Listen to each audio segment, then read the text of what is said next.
आप है निष्कर्ष भारत के साथ और मैं हूं मनोज चतुर्वेदी। प्रधानमंत्री नरेंद्र मोदी 51वीं बार यानी कि 51, 50 और 51, 51 टाइम में बिहार आ रहे हैं। जी हां, 51 बार आज उनका बिहार का दौरा है। आप समझ सकते हैं,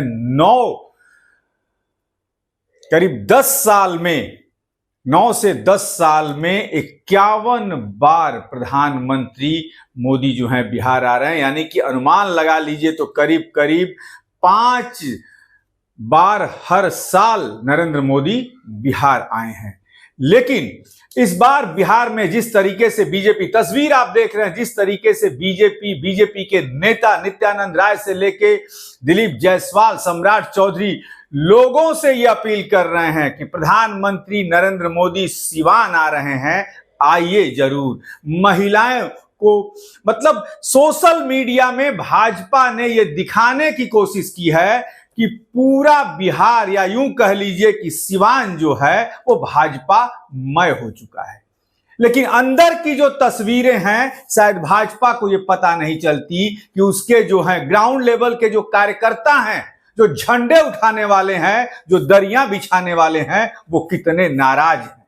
जी हां, निगम का अध्यक्ष जो बनाया गया है, बोर्डों के जो अध्यक्ष बनाए गए हैं, उसमें तमाम जो भाजपा के ग्राउंड लेवल के कार्यकर्ता हैं वो बहुत ही नाराज हैं और शायद इस बार के चुनाव में इसका खामियाजा कहीं ना कहीं भाजपा को तो भुगतना ही पड़ेगा। ये मैं नहीं कह रहा, जो हम लोगों से जा रहे हैं, मिल रहे हैं, बातें कर रहे हैं, सर्वे कर रहे हैं, उसके मुताबिक ये बातें हो रही हैं कि भाजपा का कार्यकर्ता इस बार बहुत ही नाराज है। और अंदरूनी सूत्रों की माने तो भाजपा हाईकमान को यह बात पता चल चुकी है, इसलिए प्रधानमंत्री यदि इस बार के चुनाव में 25 दौरा जिलों का कर लें तो कम ही होगा। जो ग्राउंड रिपोर्ट गई है दिल्ली तक, उसमें यहां तक बात हुई है कि प्रधानमंत्री को बिहार के 48 जिले में आना पड़ेगा, तब जाके कहीं स्थिति सुधरेगी।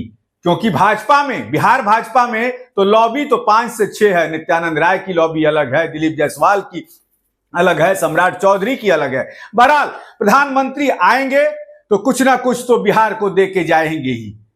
बिहार से गुजरात भर भर के ले जाने वाली ट्रेन दे के जाएंगे। कुछ भी ऐसा ठोस करके नहीं जाएंगे जिससे कि बिहार के युवाओं का भला हो, बिहार के बेरोजगारों का भला हो, बिहार का पलायन रुक सके, बिहार के जो लोग हैं, वृद्ध जो हैं, उनकी मासिक पेंशन बढ़ाई जाए। ऐसा कुछ आदेश देकर और कोई योजना देकर प्रधानमंत्री मोदी नहीं जाने वाले हैं। जी हां, आपको याद होगा मधुबनी आए थे, वंदे भारत ट्रेन का उन्होंने जब ये किया तो कहा कि ऐसी ट्रेन दे रहा हूं कि यहां से लड़के भर भर के गुजरात जाएंगे, क्योंकि फैक्ट्री तो आप गुजरात में ही लगाएंगे और वहां इसलिए ही लड़के जाएंगे ताकि आप उनकी बेरोजगारी का फायदा उठा सको। बहरहाल जो योजनाएं आज प्रधानमंत्री 500 मेगावाट की बैटरी ऊर्जा, रिजर्व बैटरी ऊर्जा का आज उद्घाटन करेंगे। पाटलिपुत्र गोरखपुर वंदे भारत का उद्घाटन करेंगे। अब बता लीजिए, पाटलिपुत्र गोरखपुर वंदे भारत आपने चला रहे हैं, 900 रुपए से ज्यादा का टिकट है।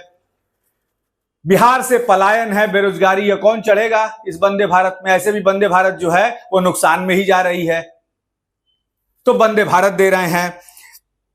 वाटर सप्लाई प्रोजेक्ट का उद्घाटन करेंगे। पीएम आवास योजना में 6,684 महिलाओं को घर मिलेगा। अब मढ़ौरा में बना लोकोमोटिव का जो इंजन है वो विदेशों के लिए जाएगा। पहला इंजन जो है वो एक साउथ अफ्रीकन कंट्री में जा रहा है। इन सब चीजों का मोदी जो है आज उद्घाटन करने वाले हैं। लेकिन प्रधानमंत्री नरेंद्र मोदी कभी भी बिहार से पलायन दूरी की बात नहीं करते हैं, कभी भी बिहार पर बैठकर बिहार के नेताओं से, बिहार के पत्रकारों से चर्चा नहीं करते हैं। शायद प्रधानमंत्री नरेंद्र मोदी के दिमाग में यही है कि दिल्ली से बिहार आओ, कुछ टुकड़े फेंको, बिहार बहल जाएगा। शायद यही बात है और कोई बात नहीं है। ना पलायन की बात, ना पटना यूनिवर्सिटी के आज तक सेंट्रल यूनिवर्सिटी के दर्जा की मांग हो रही है, ना उस पर कुछ बात करते हैं। जिस चीनी मिल में उन्होंने कहा था कि आएंगे तो इसी चीनी मिल की चीनी की चाय पिएंगे, उसकी बात नहीं होती है। और तमाम भाजपा के जो नेता हैं ये सिर्फ बड़बोलेपन पे और जनता को झुनझुना दिखाकर लुभा रहे हैं। तो इस बार बिहार भी जो है वो कहीं ना कहीं त्रिशंकु की तरफ बढ़ रहा है। ये मैं दावे के साथ कह दे रहा हूं कि बिहार जो है त्रिशंकु विधानसभा की तरफ बढ़ रहा है। एक तरफ थर्ड फ्रंट की अब ओवैसी ने बात कर दी है, 60 सीटों पर चुनाव लड़ने की बात कर दी, और शायद भाजपा इस भ्रम में है कि सीमांचल की सीटों पर यदि प्रत्याशी खड़े करेंगे तो वोटों का बिखराव होगा और भाजपा को फायदा होगा। नहीं होने वाला है इस बार। जी हां, प्रधानमंत्री जब तक बिहार को कुछ ठोस वादा नहीं करेंगे और उस वादे पे अमल नहीं करेंगे तब तक इस बार बिहार का युवा भटकने वाला नहीं है, बिहार की महिलाएं भटकने वाली नहीं है। बहुत हो गया। 1,25,000 करोड़ का पैकेज जो आपने दिया वो कहां खर्च हुआ, उसका आपने हिसाब तक नहीं लिया, क्योंकि 1,25,000 करोड़ रुपया कम नहीं होते। धरातल पर वो पैसे का प्रोजेक्ट कहीं दिख नहीं रहा है। या तो वो पैसा आपने दिया ही नहीं है, और या तो यदि दिया भी है तो भाजपा के बड़े बड़े नेता और नीतीश कुमार के भ्रष्ट अधिकारी उस पैसे को पचा चुके हैं। सीएजी की रिपोर्ट अभी आनी बाकी है उस 1,25,000 करोड़ रुपए की। जब सीएजी की रिपोर्ट आएगी तो पैसे का कैसे बंदरबाट हुआ है इसका भी खुलासा हो जाएगा। लेकिन बिहार में जब तक इस बार चाहे कोई भी दल हो कोई ठोस वादे नहीं करेगा तब तक बिहार की जनता इस बार सुनने वाली नहीं है। अब देखना यह है कि प्रधानमंत्री, जो निचले स्तर के कार्यकर्ता भाजपा के नाराज हैं, प्रधानमंत्री की लुटिया, प्रधानमंत्री के रोड शो को जिस विधायक और मंत्री ने पिछली बार डुबाया वो भी मंच पर रहेंगे। प्रधानमंत्री के शाहबाद की सभा को, यानी विक्रमगंज की सभा को, जिसने खड़ा उस तरीके से कुर्सियां नहीं भरी थी, यदि आशा दीदी नहीं रहती तो शायद वहां भी इज्जत का पुलिंदा निकल चुका होता।